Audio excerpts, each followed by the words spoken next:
Selam, thot, në festat e Krishtlindjes, a bën t'i dhurojmë dikujt qoftë një buqet lule ose në çokoladë, thjesht? Aleikum selam. Kjo thjesht dënë me arsyetu veprimin që në Islam është haram, është shirk. Ne nuk besojmë se ka lind Zoti. Ne nuk besojmë se ka Zot tjetër pos Allahut. Ne nuk i shoqërojmë Zotit askënd.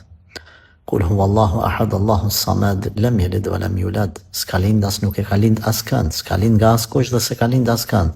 Nuk është fëmijë askujt Zoti dhe nuk është babi askujt. Të besoj se Isa alayhi salam është biri i Zotit ose Zoti, kjo është shirk.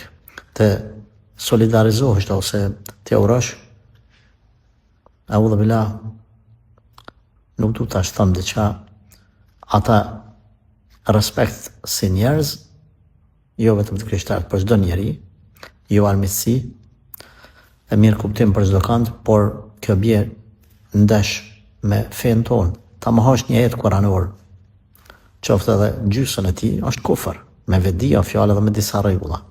Ta mohosh një sure të tërë ose shumë ajete të tëra, ku Allah në surën Maide ka përmend meselën e Isa alayhis salam. Prandaj ti solidarizohu, të kesh mirë kuptim, thjesht bëhoj mirë me ta, i sjellshëm, ndihmoj etj gjithmonë, ama nuk guxon ti me ra me dy këmbë në kufër ose mas pakun mëkat në disa rrethana.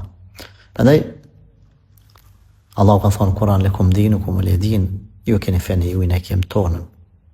Ne asë nuk i ofendojmë, asë nuk i nënçmojmë, por themi ajo që është e përmendur Kur'an nuk guxon të kundërshtohet.